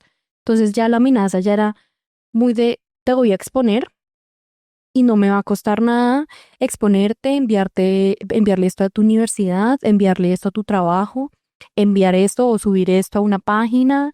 Siempre la amenaza fue esa. Entonces yo no me motivé a denunciar. Me daba miedo denunciar. Y yo siempre he dicho, uno no sabe lo difícil que es denunciar a tu pareja hasta que tú no lo vives. Hasta que no vives una situación así, no comprendes lo difícil que es. Entonces yo no tomé la decisión. Yo sí le dije, mira, yo necesito espacio, necesito tiempo para mí, ya no puedo seguir más así. Ya eso fue como octubre, noviembre, donde yo le decía, no puedo más seguir así. A lo que, por sus mismas amenazas, yo iba una vez a la semana a su casa, donde su mamá, y el abuso sexual nunca paró. ¿Su mamá se enteró? Sí. ¿Su mamá vio los golpes? Sí. Claramente no hizo nada. Y su mamá siempre me decía que yo era su mujer y que yo estaba con el mejor hombre del mundo, que yo tenía que seguir con él. Ujú. Yo seguía yendo una vez a la semana a su casa. Los golpes nunca pararon. No te digo, el abuso sexual nunca paró. Los tocamientos tampoco pararon. El hostigamiento nunca paró. Las amenazas menos. Un día, el día que todo se escaló, eso fue el 30 de noviembre del año pasado. El 30 de noviembre, ese día era el cumpleaños de mi amiga. Con mis amigos teníamos ya una reserva por más de un mes. O sea, ya era un plan que venía más de un mes cuadrado, no fue de un día para otro. Y ese 30 de noviembre nosotros íbamos a salir a celebrar el cumpleaños a mi amiga, pero como yo llevaba tanto tiempo sin ver a mis amigos, a él no le gustó esto. Él vio mi celular, vio la cita que yo tenía con mis amigos y me dijo, si tú vas a salir el sábado, yo quiero que el viernes te quedes conmigo. Pero su reacción a esto no fue agresiva como siempre. Fue muy tranquilo, al contrario. Entonces me dijo, si tú quieres salir con tus amigos, tranquila, ve, yo no tengo problema. El viernes yo me quedé con él, lo mismo me quedé dormida, otra vez. Al otro día yo vi a mi mamá, yo me vi con mi mamá. Llegamos a mi casa y en mi casa él me dijo, necesito que me comparta todo lo de su celular. Yo le dije no. Pero ya te dije que no. En ese tiempo yo había cambiado mi contraseña, ya había cambiado todo. Yo le dije no. No te voy a compartir absolutamente nada. En eso él me cacheteó, empezó a golpearme en el cuerpo. Me golpeó tan duro la cabeza que a mí se me vino la sangre. Yo fui al baño a lavarme la cara. En ese momento me estaba lavando la cara. Él ya le había dicho a mis amigos y a mi familia que yo me había intentado suicidar. Mientras yo estaba en el baño lavándome la sangre, él estaba diciéndole a toda mi familia que yo me había intentado matar, que porque yo estaba loca y que él me estaba salvando la vida. En ese momento no le dijo a mis amigos dónde estaba yo. Mis amigos y mi familia le dijo, pero dinos dónde está. ¿en qué hospital está? Como yo no estaba en ningún hospital, pues él no podía responder en ese momento. Él tomó mi celular, me dio la pastilla a la fuerza y me llevó a la clínica psiquiátrica. En la clínica psiquiátrica, ¿A cuál clínica te llevó? Montserrat. Aquí en Montserrat. Al llegar a la clínica Montserrat, que queda muy lejos de mi casa, él le dijo a mi familia que yo me había tomado un poco de pastillas y que yo estaba inconsciente. Los mensajes que él envió, él dice que yo estaba totalmente inconsciente y que a mí me llevó una ambulancia, sabiendo que una ambulancia te lleva al hospital más cercano. Acá a todos, para que los puedan ver, les vamos a compartir los mensajes que envió este señor. Sí, a ti te llevan al hospital más cercano. Si a ti te tomaste un poco de pasta, si atentaste contra tu vida y si estabas inconsciente como él decía, a mí me hubieran llevado al hospital más cercano, pero no, la clínica me quedaba al otro extremo de la ciudad. Él me llevó, yo en el carro, yo tengo recuerdos muy nulos de ese recorrido ya estando allá en la clínica. En la clínica, él como aparecía legalmente como mi esposo, la clínica pues no le puso un pero, no le puso un no, al quedar como tu acudiente. como mi acudiente. Entonces la clínica no puso un pero. Como yo siendo mayor de edad, estando casada con él, la clínica lo puso como mi acudiente. Se supone que tú al ser mayor de edad, a ti el médico te hacen la entrevista a ti solo, te atienden a ti solo. A mí no me atendieron a mí sola. Las preguntas que me hacían, él las respondía. Y él estaba conmigo en todo el tiempo. Todo el tiempo él estaba conmigo. A mí nunca me permitieron ver a un médico, a nadie, sola. Incluso cuando lo pedí, no me lo permitieron. Y él en la clínica dijo que mi razón por la cual yo me había intentado suicidar era mi familia y mis amigos. Por lo cual la clínica, por protegerme a mí, le prohibió la entrada tanto a mi familia como a mis amigos. Entonces el único que recibía información de mí era él por ser mi acudiente. Por más de que mi familia llorara, pataleara, no le iban a dar información. Mi familia ese día llegó afuera de la clínica. Hasta la Montserrat. Hasta la Montserrat, porque él cuando me pusieron la manilla de ingreso, él compartió, por intentar compartir solo mi nombre, salió el logo de la clínica y mis amigos buscaron el logo y así fue como encontraron el nombre de la clínica, porque él no quería compartir el nombre de la clínica. Mientras a mí me estaban dando la valoración, él me tomó una foto. Mientras la psiquiatra me hacía la valoración, se la compartió a mi amigo para ver solo una vez. Mi amigo se despertó y tomó un pantallazo. Mentiras, tomó una foto desde su computador del celular, de ese día que yo estaba ahí, que supuestamente él dijo que yo estaba inconsciente. Claramente mi amigo le compartió esa foto a mi familiar porque mi familia no sabía si yo estaba viva, si yo estaba muerta, si yo estaba ahí, mi familia no sabía nada. Entonces mi amigo lo que hizo fue compartir esa foto a mi familia. Mi familia fuera de la clínica decía como, miren, es que ella está acá. Él se metió en un problema con la clínica por haber tomado una foto sin el consentimiento ni mía, ni de la doctora que estaba en ese momento. Lo que le pidieron borrar o si no lo iban a demandar. Y su reacción fue tratar mal a mi amigo, que por culpa de él se iba a meter en un problema legal. Ya cuando él le dijeron... Sí, pero se encontraron allá en la Montserrat. Estaban hablando, él estaba adentro conmigo y mi familia estaba afuera. Ya cuando la clínica le dijo que él no podía tomar esas fotos, ahí se asustó.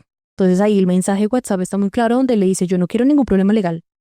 Y le decía a mi amigo, tú tienes que resolver esto, tú tienes que borrar la foto, porque yo lo que hice fue salvar a Valentina. Así es como me pagan por salvarle la vida a Valentina. En ese momento se llevó mi celular, quedó como mi acudiente, a mí me quitaron absolutamente todo, ya no te dejan tener celular, absolutamente nada. Por el estado la historia que él le contó a la clínica que yo me había intentado lanzar de un 6º piso, cuando mi casa es de 2 pisos. Es decir, allá dijo que te habías tratado de lanzar, pero a tus amigos les dijo lo de las pastillas. Sí. ¿A tu familia igual? Que yo me había cortado, dio versiones diferentes. En la clínica que yo me había intentado lanzar de un 6º piso, cuando mi casa es de 2 pisos. Ni siquiera terraza tengo como para decir que me había intentado tirar. A mí me internan, sin pensarlo me internan. Yo quedé en la unidad de cuidados intensivos de la clínica. En esa unidad a ti no te hablan. O sea, los médicos te toman como si tú de verdad estuvieras loco y no te hablan. Entonces, claro, yo estaba desesperada, yo no sabía yo dónde estaba. Mi reacción al estar allá fue llorar y desesperarme, porque yo no sabía yo dónde estaba. Yo no sabía, yo dije, es que yo no me intenté suicidar. En ese momento, la clínica lo que hizo fue darme medicamento para calmarme y para yo poder dormir. Entonces, todo el tiempo que estuve en cuidados intensivos fue medicada todo el tiempo. En la mañana, en la tarde, en la noche, no había un momento donde yo estuviera sin medicación. Ya cuando yo pude hablar, yo dije, es que yo no fue así. Yo conté lo que yo me acordaba. ¿Cuánto tiempo estuviste allá? 13 días. ¿Y desde cuál momento, si puedes tener recordación de eso, empezaste a decir que no te habías tratado de Al suicidio? cuarto día, Al cuarto día. cuando dejaron de administrarme tanto medicamento y por fin me hablaron, yo dije, es que yo no me intenté suicidar. Las cosas no eran así. Y aparte, como él era mi acudiente, él podía enviarme mensajes con las enfermeras. Yo no podía hablar con él directamente, pero él me podía enviar mensajes. Y me enviaba mensajes diciéndome, la universidad está bien, el trabajo está bien, tu familia está bien. Pero yo sabía que en el fondo lo que él me quería decir era cumplir sus amenazas de que él iba a publicar cosas mías. Ujú. Entonces yo menos iba a estar tranquila estando en la clínica. Ujú. Ya fue después que yo dije, esto no es así. En ese momento me pasaron a psiquiatría general. No me dieron salida de una vez porque él ya había amenazado a mi familia, que él sabía dónde quedaba la clínica y que él iba y me mataba. ¿A quién se lo dijo?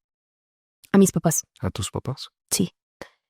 Que él iba y me mataba y se iba. ¿Cómo se los dijo a ellos?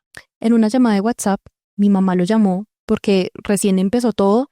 Él le dijo a mis amigos que mis papás ya sabían, cosa que no era cierta. Él no le había dicho a mis papás lo que estaba pasando.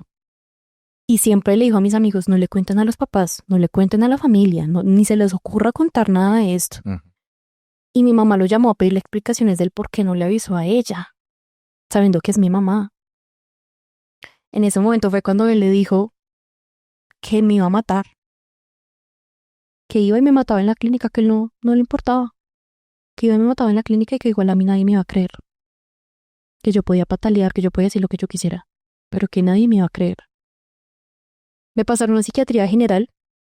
Ya en psiquiatría general con la trabajadora social de la clínica, yo creé la denuncia ante fiscalía estando hospitalizada. Código blanco. Sí, yo estando hospitalizada creé la denuncia. Creé absolutamente todo. Ya quedó la denuncia ante fiscalía. Y ya cuando la clínica vio que ya tenían la denuncia ante fiscalía, ya me hicieron todo el proceso de darme de alta. Claramente, a mí por toda la situación que yo había vivido, a mí me dio un estrés postraumático terrible estando en la clínica porque yo no podía estar tranquila. Yo solo vivía, pensaba en todo lo que estaba pasando afuera.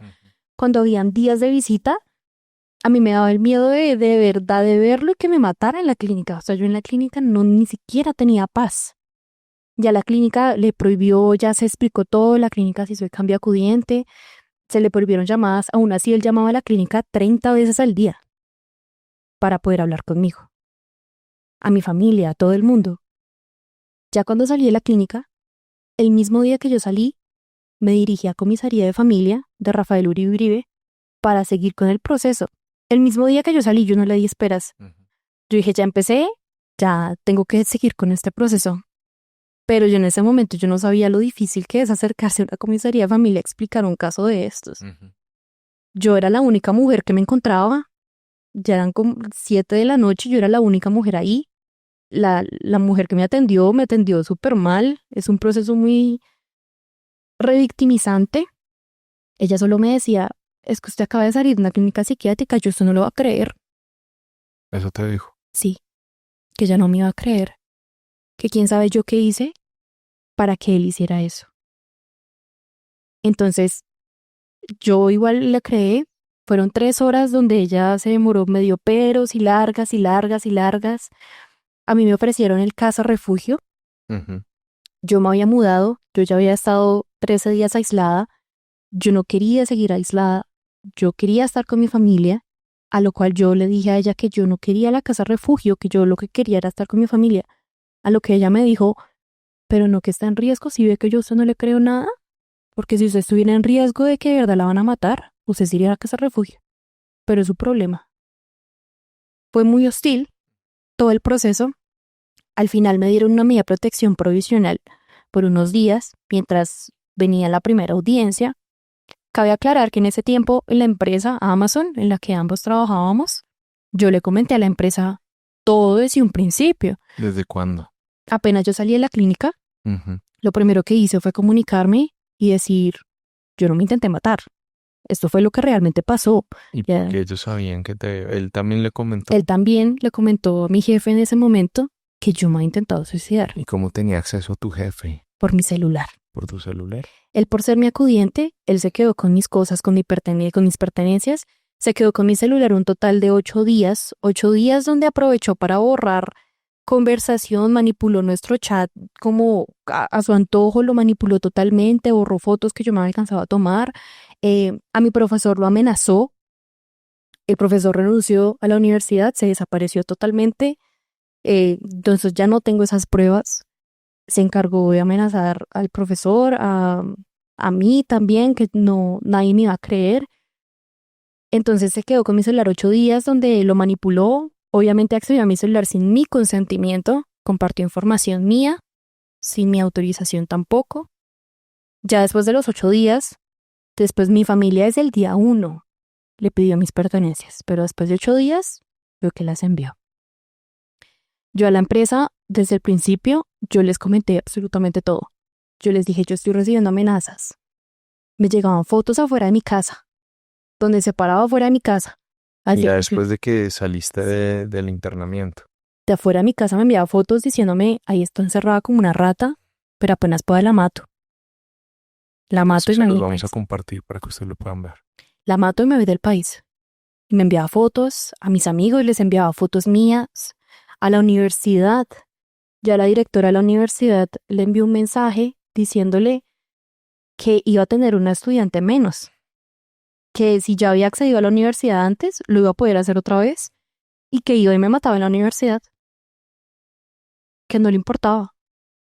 Claramente la universidad ante toda la situación me mandó a clases virtuales para evitar el riesgo al 100%, pero igual me seguían llegando fotos, él sabía yo dónde estudiaba, mis horarios, absolutamente todo. Cuando llegó la primera audiencia en comisaría, él no se presentó a la audiencia. La audiencia era como a las 8 de la mañana. Vale, una pregunta. ¿Él en ese tiempo trabajaba en algo? ¿En este tiempo que estaba acá? Ya lo último que te digo, trabajábamos los dos en Amazon. ¿Trabajó contigo en Amazon? Sí, yo lo metí ahí, afortunadamente. Y por eso es que tú hacías mención de que pusiste en conocimiento a Amazon en esta situación. Yo a Amazon siempre les puse en conocimiento de todo lo que me estaba pasando. Ellos me pidieron que el comprobante que ya había una denuncia ante fiscalía, cosa que yo siempre compartí mi media protección, las pruebas, los mensajes, me llamaban diferentes números a amenazarme, todo esto yo lo compartí en la empresa nunca hizo nada, incluso él hacía chistes de la denuncia que yo había creado con compañeros de la empresa. ¿Cómo te enteraste tú de eso? Entre boca y boca, al final un compañero me dijo, él siempre supo de la denuncia, él solo nunca quiso ir, no quiso ir. Y siempre se burló de eso. Decía que tanto él como su familia tenían los recursos para burlar a la justicia e irse del país. Que igual él se encargó de hacerme quedar a mí como la loca y que a mí nadie me iba a creer, que todo el mundo iba a poner en duda lo que yo estaba contando. Entonces llegó la primera audiencia en comisaría, era como a las 8 de la mañana, él no se presentó, me atendieron hasta las 10:30 de la mañana, que porque tenías que darle el espacio a él para que llegara. Yo llegué a contar todo otra vez, con las pruebas, con las amenazas que yo tenía, a lo cual me dijeron que yo estaba perdiendo el tiempo, pero que solo porque él no se había presentado, me iban a dar la media protección fija, definitiva. Ya con esta media protección, igual yo seguí ante fiscalía, yo creé la denuncia yo sola, palo quemado, pero pues también es un proceso muy revictimizante, porque a mí también me dijeron que yo estaba perdiendo el tiempo. Ujú. Pero ¿y qué pasó con la que crearon en la Montserrat? En la Montserrat se creó, Ajá. pero la trabajadora social no puso tantos detalles en la denuncia. Ok. Entonces la denuncia no era muy clara si yo estaba denunciando violencia física, sexual, psicológica. Entonces me dijeron, es mejor que tú vayas y la crees contando todo. ¿Quién te dijo eso? Un amigo que es abogado me dijo, ve para evitar peros en el proceso. Obviamente en fiscalía terminaron 2 casos abiertos, el que creó la clínica y el que creé yo. Obviamente seguí con el mío, porque el que creó la clínica tiene muchos vacíos. Aunque yo a la trabajadora social le compartí detalles, había muchos vacíos en esa denuncia, muchísimos. Entonces ya igualmente en fiscalía me dijeron, usted está perdiendo el tiempo. La creamos, pero esto no va a ir a ningún lado. ¿Por qué te decían eso? Porque yo expresé que él se había quedado con mi celular, que habían pruebas de que él tenía mi celular, porque el tiempo que yo estuve hospitalizada, yo salía activa en redes, se compartía información de nuestros números, asimismo. O sea, hay pruebas de eso, de que yo no, en ese tiempo yo no tenía mi celular y la clínica certifica de que yo no tengo acceso a redes mientras estoy hospitalizada. Entonces a mí por eso me dijeron que yo no tenía pruebas y que las únicas pruebas que yo tenía en su contra eran los testigos. Entonces que pues al final de cuentas, pues que no era algo que tuviera peso. ¿Qué pasó con ese proceso en comisaría de familia, Vale? En comisaría de familia a mí me dieron la medida de protección. Yo en ese momento yo no tenía abogado porque yo no lo vi necesario. También no me asesoré bien. Fue cuando la comisaría me envió a mí un correo de que habían anulado la medida de protección que a mí me habían dado porque él estaba alegando que él nunca lo notificaron debidamente. Sabiendo que a mí en comisaría me pidieron su dirección, su número, su correo, me pidieron absolutamente todo. A nosotros nos enviaron la notificación tanto por correo como físicamente en la casa, pero él dijo que no lo notificaron debidamente y que por ello él no se había presentado, sabiendo que él había hecho burlas y bueno, demás en el trabajo. En ese caso, la comisaría me dio a mí 3 días hábiles para responder si yo quería seguir con el proceso o definitivamente quedaba anulado. Ya en ese momento yo busqué abogado, un abogado penalista, le expliqué todo el caso y él ya respondió de que él sí lo notificaron y que ya eso no era responsabilidad mía que él no haya querido asistir. Igualmente quedó anulado. En ese momento mi abogado dijo, vámonos directamente con fiscalía, el caso que ante el fiscal en abusos sexuales, porque el fiscal explicó que ante la ley colombiana el abuso sexual tiene más peso que el psicológico, que el económico, que el físico, y que él me haya drogado a mí realmente no tenía peso, que lo que tenía peso era el fin con el cual me drogaba, que era abusar de mí, que eso ante la ley es lo que más peso tiene. Entonces que eso era lo que iba a ir primordialmente en la denuncia. Entonces me dirigí a fiscalía, mi abogado ya me consiguió a mí la entrevista para ampliación de la denuncia, donde claramente en la entrevista me preguntaron absolutamente todo, con pelos y detalles de todo.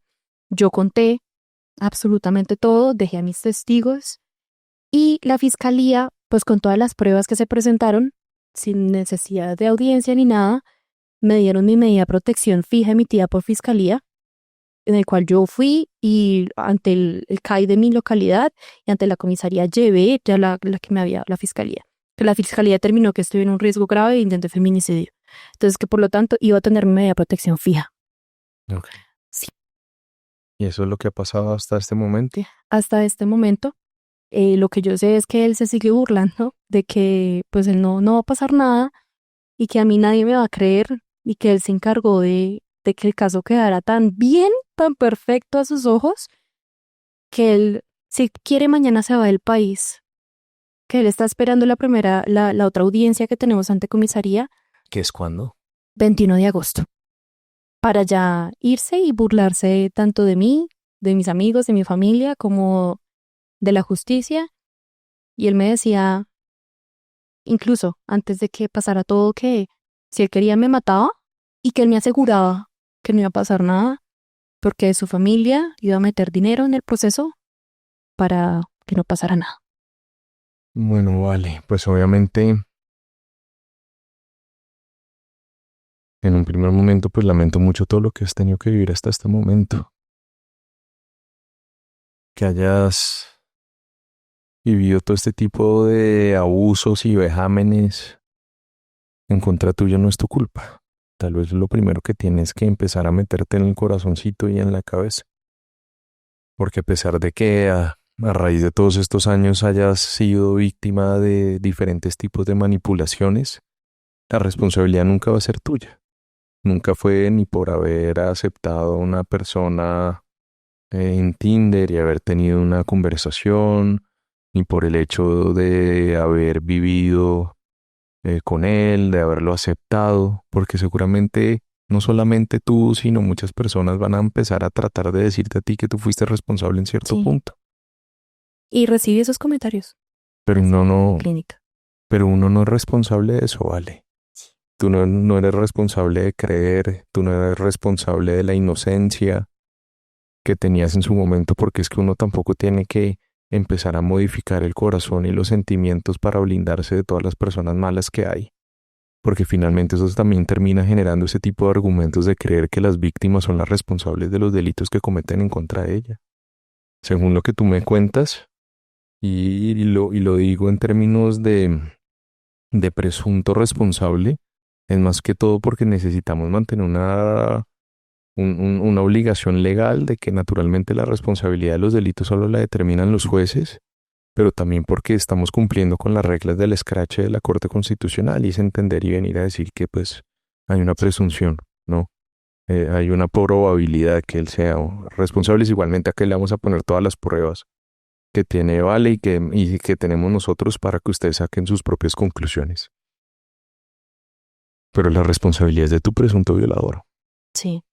La responsabilidad es del que golpea, la responsabilidad es del que viola, la responsabilidad es del que te droga, la responsabilidad es del que te accede a tus redes sin tu autorización, a tu celular, nunca va a ser tuya. Entonces es muy importante que tú también empieces a convencerte de eso, porque también de lo que yo veo de tus relatos que tú también empiezas a hacerte muchos cuestionamientos y muchos juicios de por qué hice esto, de por qué hice aquello.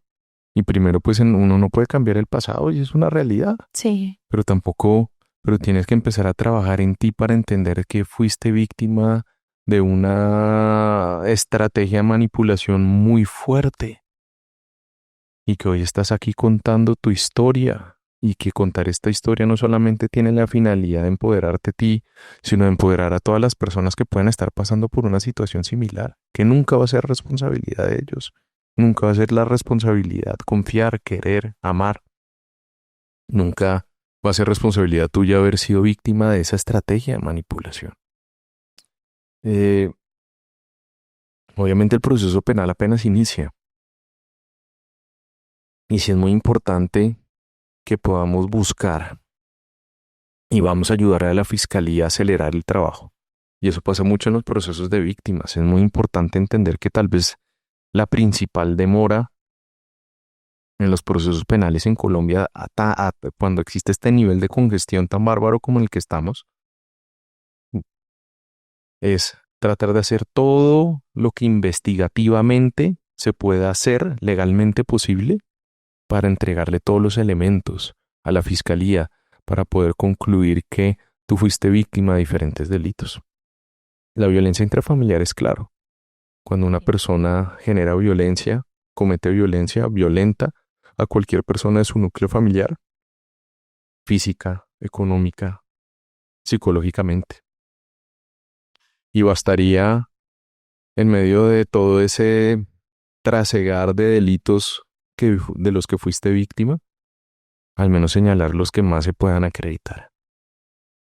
Fuiste víctima de accesos abusivos a sistemas informáticos, que es cuando esta persona entra a tu celular o a tus redes sociales sin tu autorización. Sí. Fuiste víctima de violación de datos personales, que a mí me parece que más allá de la estrategia de manipulación, ninguna persona entregará pruebas de sus propios abusos sexuales, que son los videos que Sí. tuviste. Entonces también esa estrategia de manipulación en el evento hipotético en el que él lo vaya a hacer, pues sería una prueba de cómo él te abusó en diferentes Sí. escenarios. Pero el hecho de que él tenga un video, una foto tuya sin tu autorización, ya se comete el delito de violación de datos personales y más aún si él te amenaza Sí. diciéndote a ti que los va a publicar, es otro delito que se llama también constreñimiento ilegal. Entonces, para que veas que todo este tipo de escenarios cometieron una gran cantidad de datos.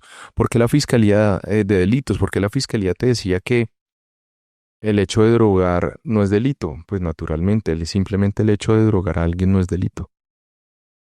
pero en tu caso se cometió un delito de acceso carnal violento con persona puesta en incapacidad de resistir. Sí. ¿Qué es lo que pasa en este tipo de delitos?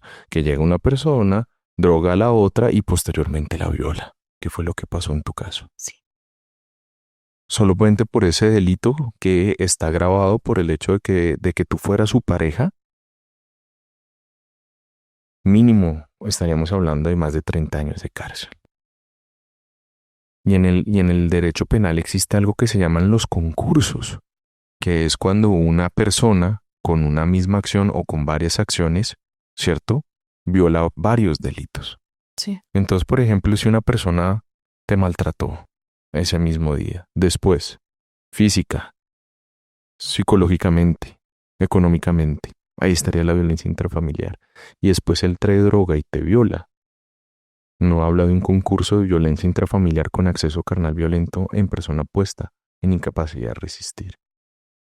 Todo esto es muy importante porque, si, de acuerdo con lo que tú me cuentas, en esa ampliación de denuncia tú entregaste todos estos datos. Sí. Entonces la fiscalía sí o sí tiene que tomar una decisión de entrar a determinar cuáles son los delitos que, de acuerdo con tu testimonio, se cometieron. Y pueden ser todos esos. Sí. ¿Listo? Entonces es muy importante que de la mano con tu abogado exijan ese tipo de cosas, pero también es muy importante cómo se va a probar. Ok.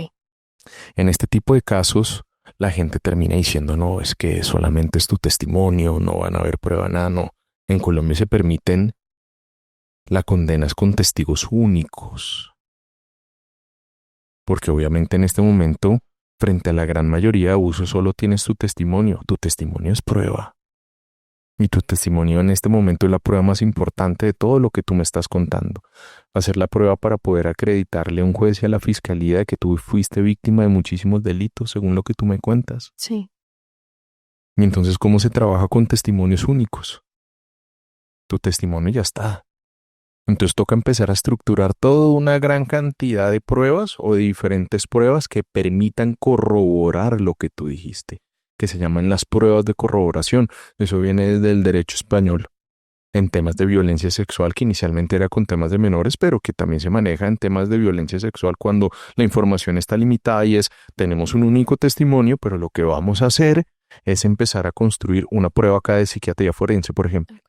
Vas a ir y vamos a conseguir un psiquiatra forense en el cual vamos a ir y tú le vas a contar esto y él va a llegar a unas conclusiones de una alta probabilidad de abuso sexual, de que tu relato es coherente y también las consecuencias psicológicas y psiquiátricas que esto ha dejado en ti. Sí. Que no solamente debe ser el estrés postraumático, me imagino que te han dictaminado otras afectaciones psiquiátricas. Sí. Y la fiscalía en este proceso, yo después de todo esto claramente accedí a terapia psicológica por toda la situación. La fiscalía no me dio la opción como de un psiquiatra, ellos solo me pidieron la historia clínica por parte de mi psicólogo y llamarlo a él en Importante caso. también, vale, la historia clínica de la Montserrat. ¿Ya la tienes? Sí. Bueno, hay unos acápites acá que no violen tu intimidad, pero vamos a compartirlos también, porque también acá también en Vamos para eso siempre entregamos este tipo de casos con pruebas. Y esa historia clínica también es muy importante porque uno siempre puede tener la prueba directa de todo, pero pues como no tenemos un video de todo lo que sucedió o están en el celular de este señor, de este presunto miserable violador. Entonces en ese escenario, esa prueba de la historia clínica de la Montserrat nos empieza a hacer otra prueba para poder corroborar todo lo que tú estás diciendo. Sí. Tu terapista también puede dar el testimonio de las afectaciones que tú tienes. Un psiquiatra forense también lo puede entrar a hacer. Pero mira que también podemos tener pruebas circunstanciales de otras cosas. Lo que vieron tus papás, Sí. los morados, lo que vio tu profesor, que ojalá en alguna forma se pueda entrar a contactar para entregar eso. Las conversaciones que tuvo con tus amigos. Sí. Las conversaciones que hoy sí tienes. Porque además de todo, mi querida Vale, el hecho de que él haya entrado a tu celular a borrar eso también es otro delito adicional que se llama alteración o eliminación de elementos materiales de prueba. Sí. Y eso es muy importante que se tenga en cuenta. Obviamente, estratégicamente, pues toca ir a los delitos que mejor se puedan probar. Sí. Lo importante es que haya justicia. Entonces de pronto va a ser difícil entrar a probar, aunque con un perito forense se puede entrar a analizar. Mira, en temas informáticos prácticamente es muy poco lo que se puede ocultar. Que no solamente es entrar a la biblioteca y borrar. Un perito forense puede entrar a acreditar la información que fue borrada de tu celular, incluso recuperarla. Okay. Entonces eso también hay que hacerlo. Entonces también entra una cuestión. Privadamente se puede hacer si entra a eliminar o entra a reducir los tiempos de investigación también. Entonces si lo podemos hacer privadamente, mi querida Vale, hay que hacerlo. Para empezar a entregarle toda esta información a la fiscalía y primeramente pues en el proceso penal hay dos grandes etapas, convencer al fiscal y después convencer a un juez. Sí. El fiscal si se convence es el que le presenta el caso al juez y el juez es el que toma las decisiones. Ok. Entonces eso también hay que hacerlo, mi Vale. Listo. Acá hay personas que te creemos Gracias. y créeme que eso es así. Hay que seguir con el proceso en comisaría de familia. Sí. No se puede dejar de lado. Allá hay que volver a insistir en las medidas de protección adicionales. Puede que se repitan, no importa. Pero es importante que frente a este tipo de personas que presuntamente siguen tratando de intimidarte, se pueda entrar a mostrar que él está violando las medidas de protección que hay a favor tuya y en contra de él, para incluso iniciar incidentes de incumplimiento de las medidas de protección en comisaría de familia, pero también incluso entrar a iniciar procesos penales por violación a resoluciones judiciales. ¿Cierto? Ok. Y eso es muy importante dentro de todo esto. Entrar a acreditar porque eso es un delito autónomo. El tema de cuando tú tienes una medida de protección y la violas, no la cumples, estás incumpliendo una resolución administrativa que te ordenó eso. Sí. Y eso también es un delito independiente. Pero también, mi Vale, en algún momento, de la mano de la fiscalía, o también a partir desde tu abogado, y estoy seguro que él al ser penalista conocerá esta información, si en algún momento la fiscalía, que esperamos que así sea, se convenza de todos los delitos que cometió este señor Juan Pablo en contra tuya, presuntamente,